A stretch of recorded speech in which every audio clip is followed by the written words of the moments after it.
Una nueva grabación. Bueno, hoy vamos a ver la parte entonces de control interno relacionado con las cuentas a pagar. Voy a empezar a compartir la pantalla del material que está en el curso. Cuentas a cobrar o créditos por ventas, según la nueva denominación. Vamos a poner esto. Bueno, siempre pensando en auditoría y el control interno y también pensando en las normas contables, habíamos visto que la auditoría lo que hace es verificar, es un trabajo técnico hecho por un profesional con capacitación y experiencia para formar opinión sobre la información contable. Esa información contable necesita un parámetro, que son las normas contables, las que vimos en la primera parte. Ahora vamos a ver, dentro del control interno, cuáles son los procedimientos de auditoría que utiliza tanto la auditoría interna como la auditoría externa. Vamos a ver ahora entonces el área de cuentas a cobrar. ¿Qué son las cuentas a cobrar? A ver si alguien me dice cuáles son las cuentas a cobrar según el nuevo plan de cuentas que se usa en el decreto 408 o el 291, que capaz que alguien lo conoce por uno o por otro. Uno para pequeñas empresas, el otro para grandes empresas en general. ¿Se acuerdan qué son las cuentas a cobrar o créditos por...? Es lo que dice ahí en principio, en realidad son derechos que tiene la empresa a cobrar por un servicio, un producto que prestó, sí, ¿no? Bueno, básicamente son esos derechos, pero tienen una característica que es de la actividad principal de la empresa, son los más importantes, los que antes llamábamos créditos por ventas. ¿Y las ventas qué son? Es a lo que se dedica la empresa. O sea, toda la actividad de la empresa está para generar esas ventas, y en este caso particular son ventas a crédito, ¿no? Por eso son derechos. Son derechos entonces a percibir sumas de dinero que la empresa tiene contra terceros. O sea, nosotros somos los que vamos a cobrar. Por las características que tiene, está relacionado con la actividad principal de la empresa. Entonces, la empresa ya tiene aceitado un sistema que permite lograr que eso funcione ágilmente. No es lo mismo que si yo alquilo un vehículo por una vez a alguien que lo necesita, o de repente en la administración de otros derechos, como los anticipos a los proveedores, o también los adelantos de sueldos. Todos tienen diferentes características, pero todos son derechos, cuentas a cobrar, pero estas tienen que ver con la actividad principal, y dentro de la actividad principal los que se vendieron a crédito. Bueno, en créditos por ventas teníamos también varios tipos. Teníamos la deuda simple, o sea, las que surgen están documentadas en facturas, y todos los ajustes que se le ponen, por ejemplo, lo que aparecen en notas de crédito, por las devoluciones o descuentos, y también en la nota de débito por los intereses o los adicionales a la factura principal. Y después de ahí surgen otros, que son documentos relacionados con esa factura original, que son los cheques a cobrar, cheques diferidos a cobrar, y los conformes, vales o pagarés a cobrar.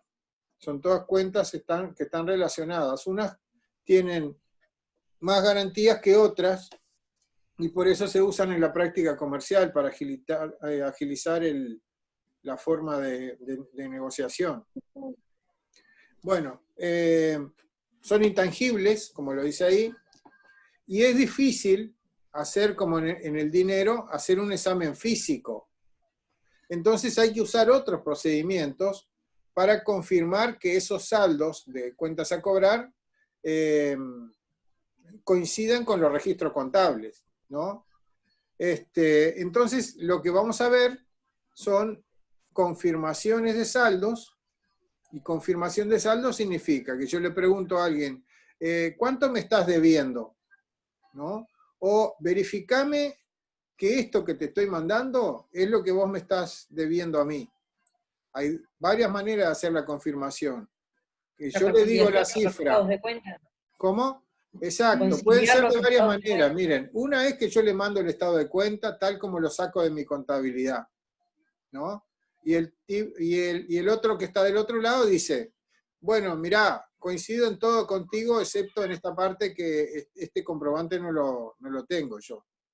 ¿Ah? Y ahí se puede mejorar la información. La otra que yo le diga una cifra, vos me debés tantos pesos y tantos dólares, por ejemplo.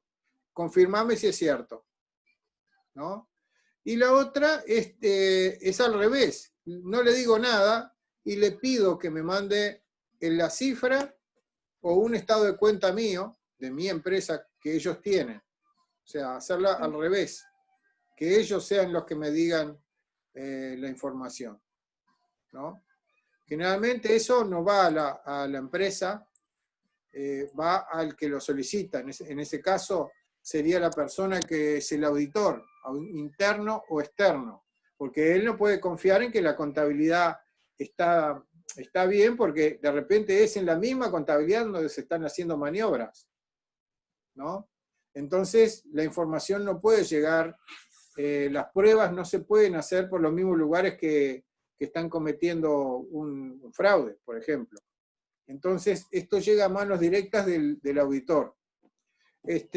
Entonces, esta confirmación de saldos es una de las pruebas posibles. La otra es examen con registros y comprobantes. ¿Qué quiere decir eso? ¿se acuerdan que una de las funciones de los comprobantes es que sirvan de control? Sirven para 4 cosas. Una es para... es el soporte de información para poder hacer los registros. La otra es de control, en este caso, yo con la contabilidad reviso a ver si la contabilidad fue bien registrada. La otra es de tipo fiscal, o sea, sirve de respaldo a las declaraciones juradas, y también hay eso se aplica en la DGI, el BPS, los organismos fiscales son los que recaudan impuestos de alguna manera. Y por último, tiene una función jurídica porque sirven como medio de prueba en un juicio, ¿no? De una situación que pasó, de un hecho económico que pasó o de un acto administrativo.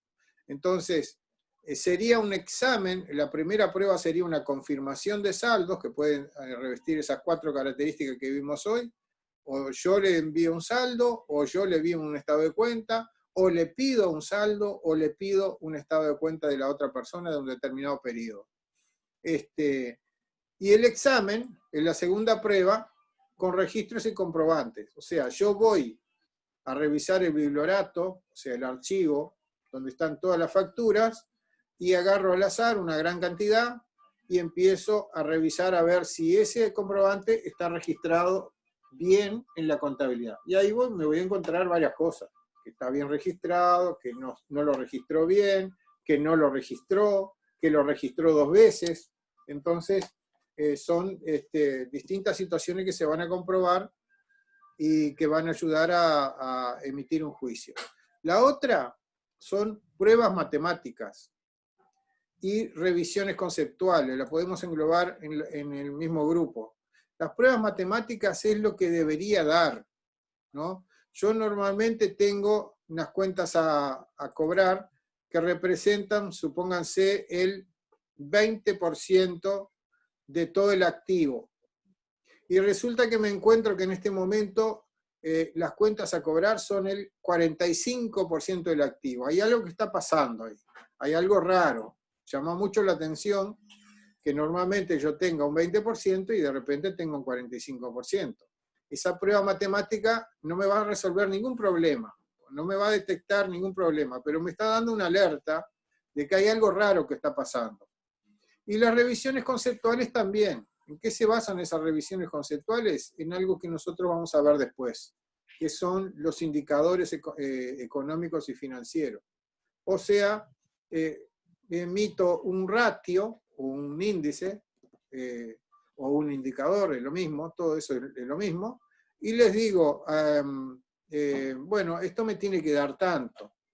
¿Qué pasa que no me da esto? Y entonces hago unas verificaciones, comparo con el pasado, comparo con la competencia mía, comparo con lo que había planificado, o sea, comparo con el futuro, comparo con el pasado, comparo con mi derecha y mi izquierda, o sea, gente que está en la misma actividad que yo, y entonces ahí tengo un concepto de si yo ando bien o mal. No me da una respuesta, pero me da una alerta. Estas dos pruebas últimas, las pruebas matemáticas y las revisiones conceptuales, no me dicen dónde está el problema, pero me dice que puede haber un problema.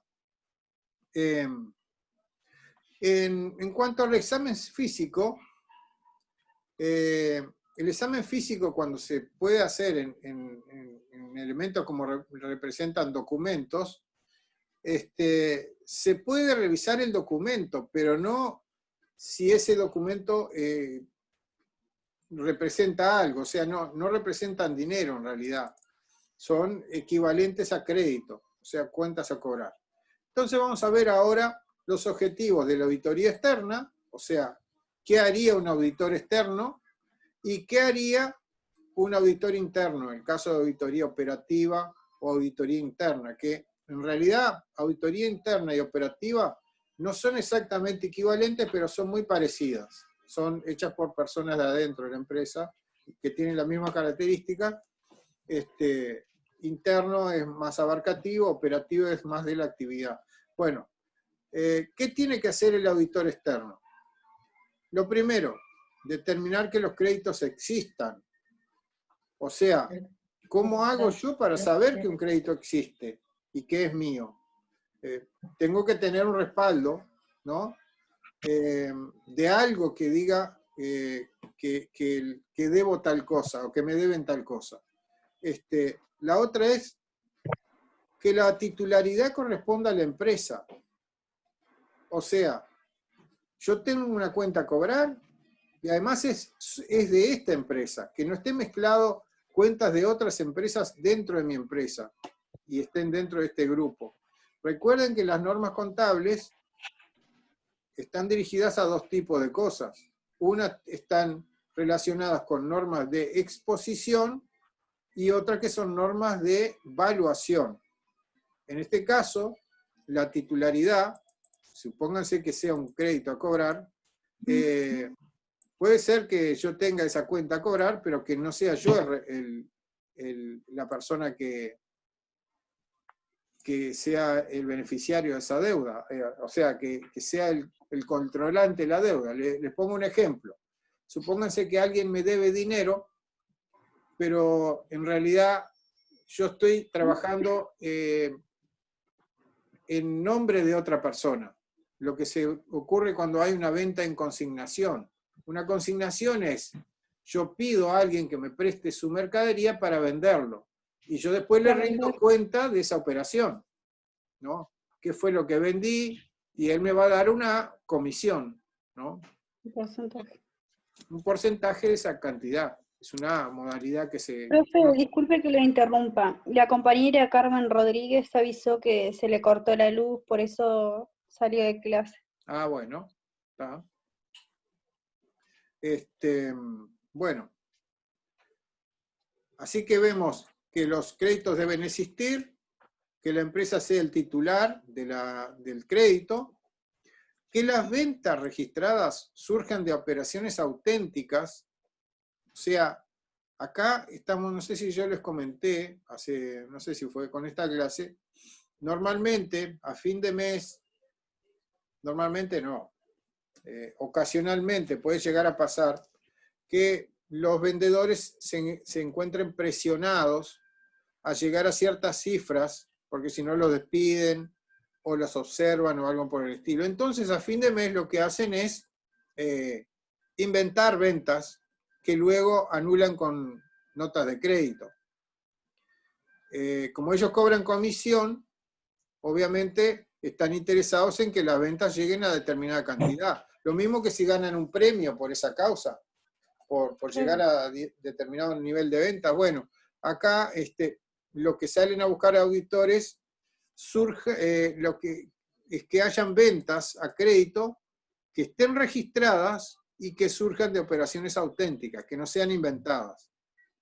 La otra cosa, que no se haya omitido saldo ni operación alguna. Esto es de cajón, o sea, esto es obvio, que todas las facturas que se generan, la nota de crédito y las notas de débito, estén incluidos dentro del saldo, ¿no? O sea que la totalidad de las operaciones relacionadas con las cuentas a cobrar estén registradas. Que en la evaluación y exposición de estos rubros se hayan seguido los principios contables generalmente aceptados, las famosas normas contables. ¿tá? Esto es lo que hemos estado hablando hace rato, y que los principios y normas aplicados se hayan hecho uniformemente. ¿Qué quiere decir esto? Por ejemplo, si yo tengo criterios para evaluar las cuentas en dólares, que todas las cuentas se evalúen de la misma manera. Generalmente, los balances tienen por norma ser presentados a un determinado tipo de cambio de fin de ejercicio, por ejemplo, o de fin de mes, o de fin de lo que sea, del periodo que sea. Generalmente es el tipo de cambio comprador del día anterior a la operación. En general, siempre se usa el mismo tipo de cambio, y todo el mundo lo entiende que se debe hacer así. Tipo de cambio interbancario, comprador del día anterior de las operaciones. Y bueno, lo que van a hacer los auditores es verificar que ese tipo de cambio se haya usado, ¿no? Y si fuera otra cosa, si fueran, por ejemplo, otro tipo de, en este caso, no da para muchas observaciones en ese sentido, no hay muchas variaciones que se pueden haber, pero hay otros rubros que sí pueden ser importantes. Por ejemplo, si yo compro acciones de una empresa y esas acciones cambian día a día, y bueno, ahí hay que usar otros criterios y tienen que usarse uniformemente. Bueno, así que el auditor externo hace estas cosas. Estas son las cosas que se va a fijar. El auditor interno, habíamos dicho que se va a mostrar más proclive a revisar la gestión. Al auditor externo, si bien puede llegar a observar cosas como, uy, esto, si bien los saldos están correctos, no lo consideramos conveniente. Podían llegar a decir eso, pero no es su objetivo. Lo que hace un auditor externo es verificar los estados contables y decir, esto representa la realidad, o representa la realidad excepto en tal parte, o no representa nada la realidad. Sin embargo, el auditor interno, lo que él va a ver es, además, si está bien, si representa la realidad, si está bien expuesto, según las normas contables, y si está bien valuado, y además, si la organización funciona bien en esta área. Y entonces puede evaluar si la organización funcional del sector de ventas es la adecuada, o sea, que no haya muchos vendedores, que el sector de cobranzas esté funcionando adecuadamente, que haya la cantidad suficiente de cobradores o de opciones de cobranza alternativos que permitan a la empresa cobrar adecuadamente, vender a crédito y cobrar en forma fluida. La otra es si existen adecuadas políticas sobre ventas. O sea, tal vez estamos perdiendo ventas por culpa de que no estamos haciendo las promociones adecuadas. Por ejemplo, podría sugerirse que si en vez de venderlo a 30 días de plazo, podría decir que se vendan a 45 días de plazo. Y de esa manera captar más clientes, ¿no? Esto sería una sugerencia que podría llegar a hacerse, que podría surgir de un estudio del auditor interno. También puede hablarse de la determinación de precios y otras condiciones de ventas. ¿Qué quiere decir esto? El auditor interno podría estar opinando, pero miren, ¿sabe una cosa? Estamos vendiendo muy caro, o estamos vendiendo muy barato, estamos perdiendo ganancia. La otra es, bueno, estamos vendiendo bien, pero si queremos vender más, tenemos que dar algunos descuentos o algo que los incentive. Esas son las condiciones de ventas. Estas condiciones de ventas, no sé si van entendiendo más o menos la visión de cada uno de los auditores. Después se puede hablar sobre el otorgamiento de créditos, a quienes se debería dar préstamos o créditos.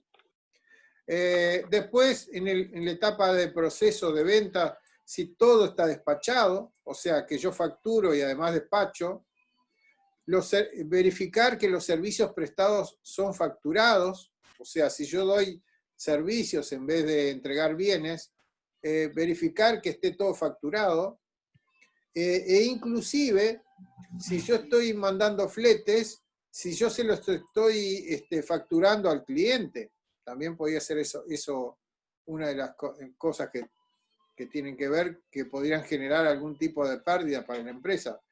También verificar que existan controles de las cuentas de los clientes que permitan detectar atrasos en la cobranza. O sea, si hay alguien encargado de analizar y que esté aplicando los procedimientos correctos.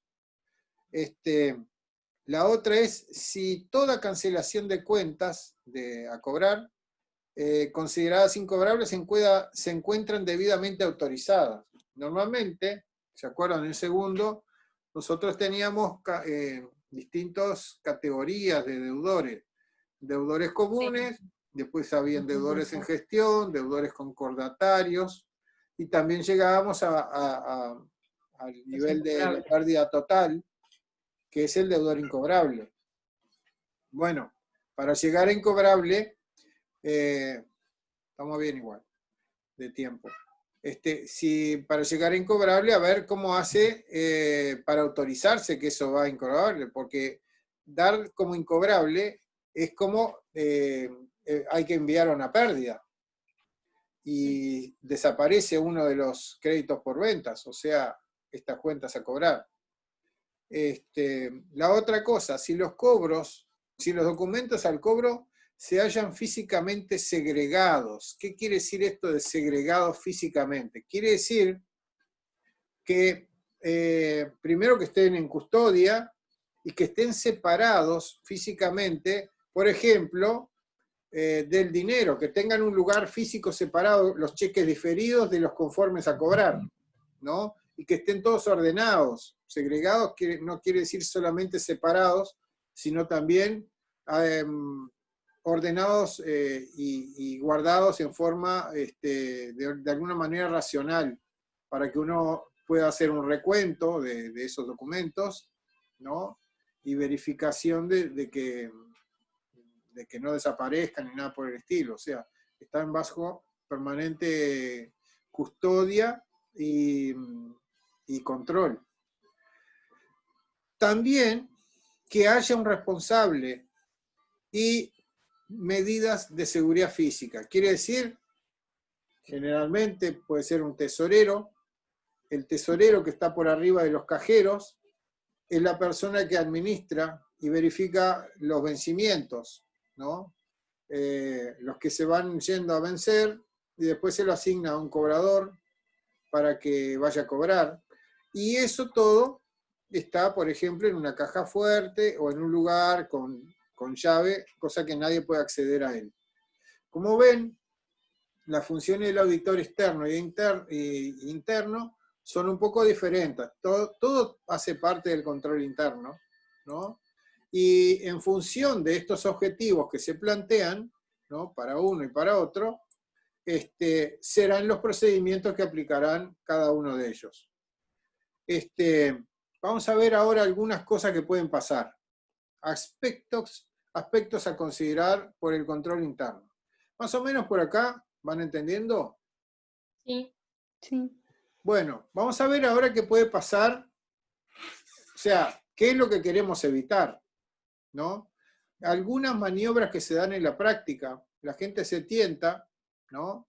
Y nosotros tenemos que tener alguna manera de evitar que, aunque se tienten, evitar que puedan realizar esas maniobras. Entonces, algunas maniobras dolosas en esta área pueden ser que ocurran despachos no autorizados a clientes reales o ficticios y no facturados a los mismos. ¿Eso qué quiere decir? Que no haya factura e igual le estén entregando mercadería, ¿no? O, no sé si se entiende cuál es el problema. Yo saco mercaderías y invento un cliente para retirar. Puede ser real o ficticio, ¿no? Puede ser una persona... el nombre de otra empresa. Claro, yo me quiero llevar las cosas a mi casa, ¿no? Yo soy empleado de la empresa y le facturo a X. Ese X puede ser una persona real, que normalmente nosotros le vendemos, o puede ser una persona inventada, ¿no? En cualquiera de los dos casos, no le va a llegar a X la mercadería. Me la voy a llevar yo, que soy deshonesto, y va a parecer como que se la llevó X. De acá que descubran esto, van a pasar un tiempo. Esto puede estar facturado o no facturado a los mismos, ¿no? Puedo emitir un remito, por ejemplo, y después no facturó nada, ¿no? No facturado.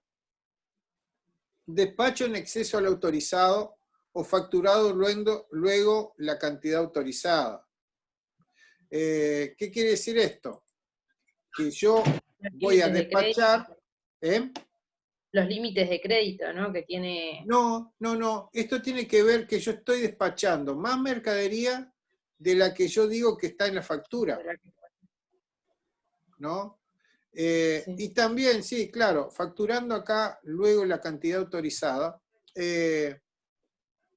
lo que está diciendo es que yo tengo un determinado crédito y me van a ir facturando, pero yo no voy a entregar lo que dice ahí, sino que voy a entregar otra cifra, ¿no? Obvio que esa otra cifra me la voy a quedar yo, ¿no? Así que estoy haciendo el desfalco.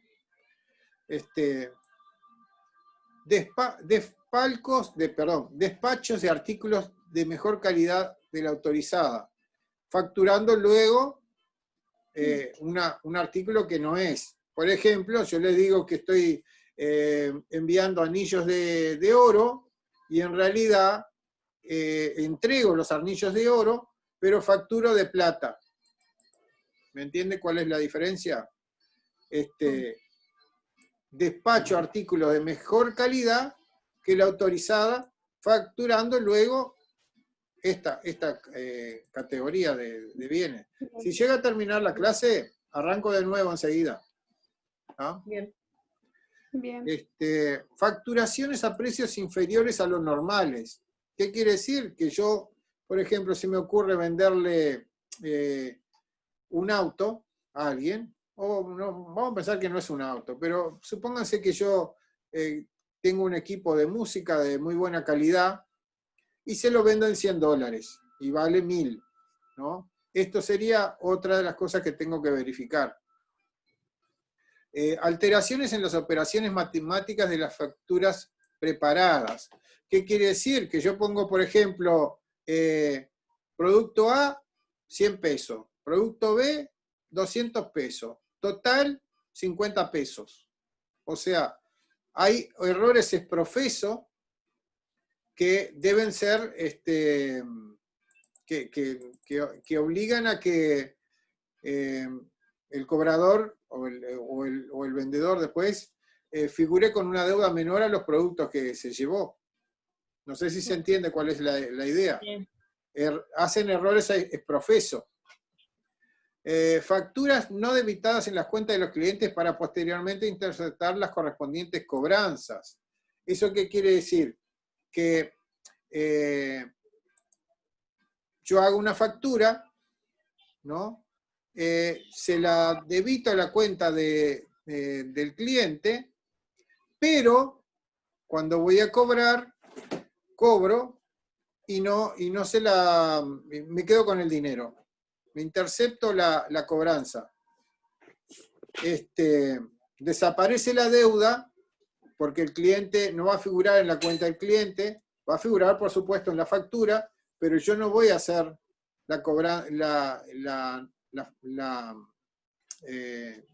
cuando hago digamos, el estado de cuenta, no va a aparecer esa factura como cuenta a cobrar, y yo voy a ir a cobrarla, me quedo con el dinero, y como no estaba la factura, no se va a detectar fácilmente por qué la cobranza. O sea, la cobranza nunca llega, la factura nunca se registra, ninguna de las dos operaciones se registra. Falta registro de cobranzas efectuadas y posterior cancelación de las cuentas como incobrables. Eso bien, es muy grosero. O sea, una persona a la cual yo le cobré, no le registro el recibo, cancelando la deuda, y va a quedar ahí, y si me pide el informe voy a decir, uy, este no me paga nunca. Y entonces llega un determinado momento que se dicen, bueno, dalo de baja, ¿no? Dalo de baja como deudor común y pasarlo a incobrable. Por eso a veces hay que pasarlo a distintas instancias, deudores en gestión y concordatario y todo eso, para que haya un análisis en ese sentido. También hay retenciones indebidas de cobranzas y posterior empleo de esas cobranzas para acreditar cuentas de cliente cuyo pago fue oportunamente interceptado. O sea, lo que se llama la bicicleta, ¿no? Saco la plata de uno para tapar una maniobra que había hecho anteriormente. Lo que hace es crear una cadena que se prolonga en el tiempo. Siempre va a quedar con una deuda la persona hasta que en determinado momento se descubre que, bueno, que el cobrador estuvo haciendo un bicicleteo. Se llama también calecita o jineteo de fondos. Va pasando para adelante, lo van tapando con papel